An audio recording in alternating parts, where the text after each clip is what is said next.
seller's market out there, so what do you have to do to be competitive as a buyer? I have all that information coming at you right now.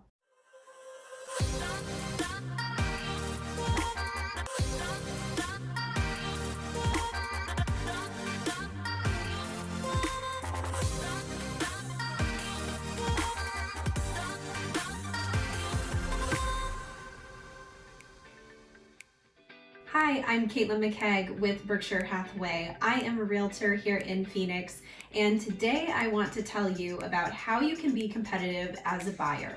For months, you've heard me say on updates about the Phoenix market that it is a seller's market. So where does that leave you as a buyer? That's important to know. There are tons of ways you can be competitive as a buyer, and I have a lot of tricks up my sleeve. Put yourself in the position of a seller for a moment.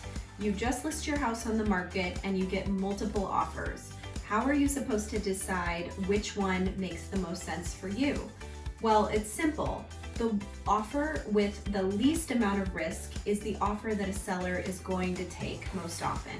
So as a buyer, if you can position yourself to have the offer with the least amount of risk to the seller, they are more than likely going to take your offer over other offers that they've received. Now, how do you do that? Starting off by thinking of writing a clean offer. And what that means is writing an offer that does not have a lot of additional things hidden in it. So as I've mentioned in previous videos, there are 11 pages to our purchase contract. And in those 11 pages, there can be many different things that buyers can negotiate on. So when you write a clean offer, that means that you are putting an offer on that house without a lot of extra noise in that offer. Maybe you don't want to come in at full asking price, but if you write an offer a little bit lower than asking price and you don't have any contingencies, you don't ask for any concessions or anything else in the process, you might actually be a more competitive offer than someone who comes in at full ask but is asking for a bunch of different things. So let me break that down for you. A few things that I see buyers ask for a lot is, first of all, seller concessions. And what that means is the seller will pay a portion or all of the buyer's closing costs. And closing costs can be anywhere from $3,000 to $6,000, really just depending on those fees. So think about it. If you're a seller and a buyer writes you an offer at full price and you're super excited, but as you go further down that contract, you see that they're asking for seller concessions of $4,000. Well, that basically is an additional $4,000 that you have to pay at close of escrow for the buyer.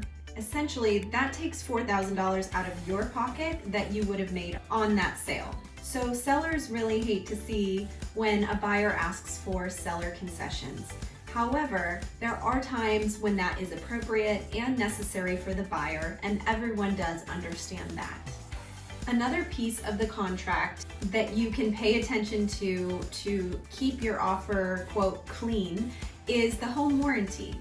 Now, some people love home warranties, other people hate home warranties.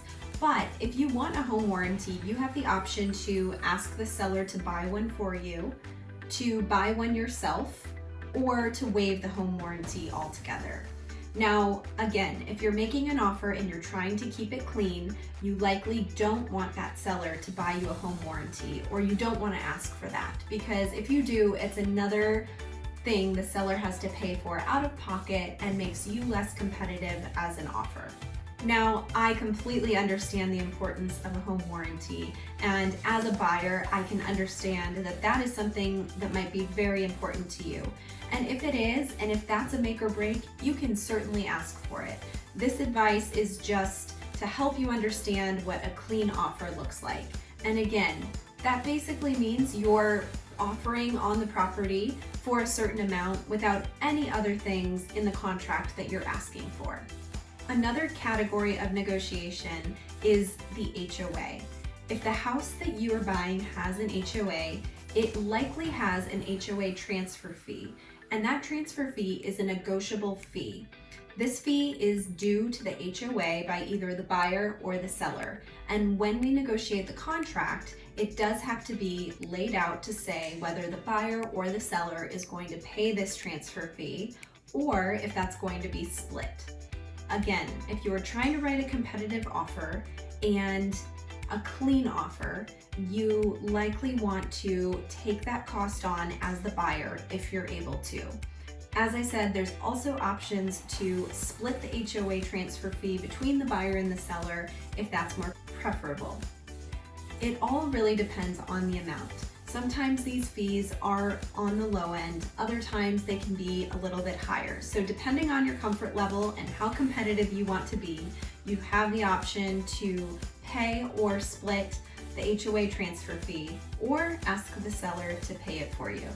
One of the best tools that I have for writing competitive offers is called the Escalation Clause.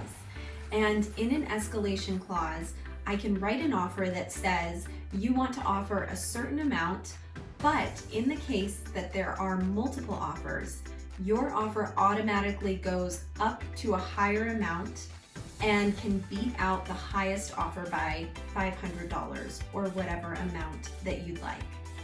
For example, let's say you're making an offer of $450 and the house is listed at $455. We know that there's going to be other offers and this is the house of your dreams, so we really want to be competitive.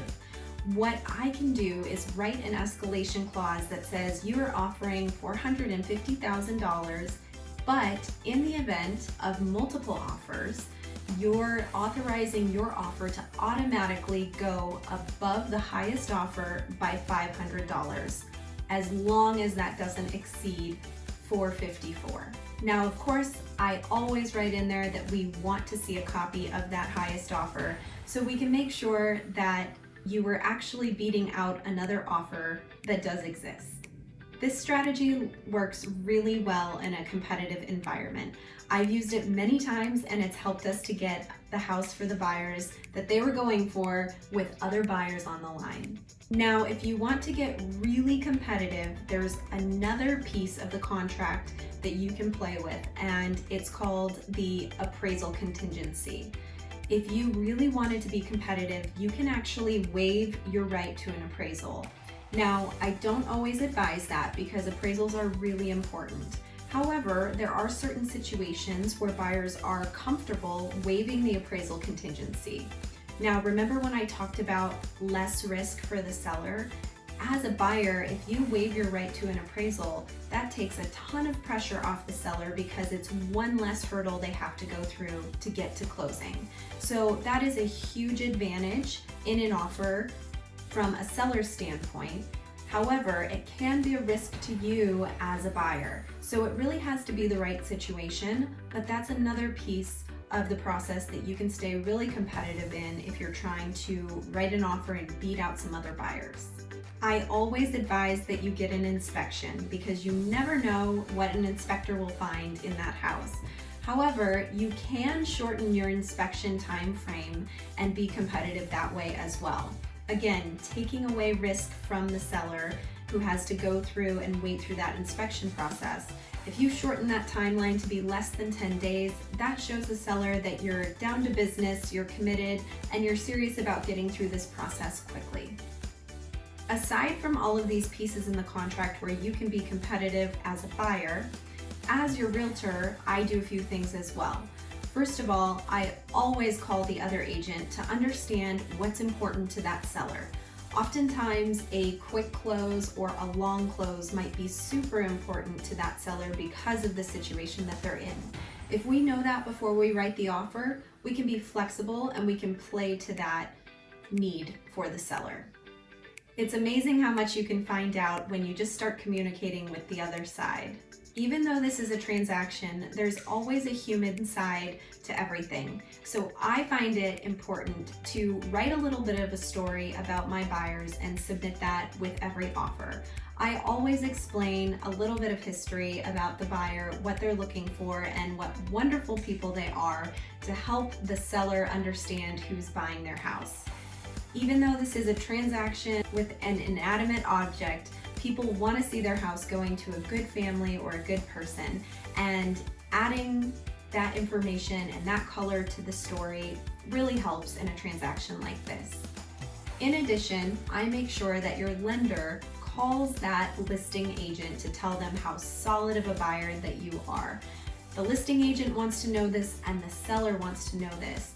They always want to know that the buyer is serious, committed, and financially sound to go through this process so that there's no hiccups along the way. These are all really important things to think about when you're ready to write an offer. And as always, I'm here to help you. It's been a super competitive market right now, especially in Phoenix on the buyer side, but I have helped so many buyers find their perfect house and beat out other offers to actually get the house of their dreams. So if there's anything that I can help you with in the future, feel free to reach out to me. I hope this information is helpful so you can keep this in mind when you start house hunting. I'm Caitlin McKegg with Berkshire Hathaway. Thank you for watching.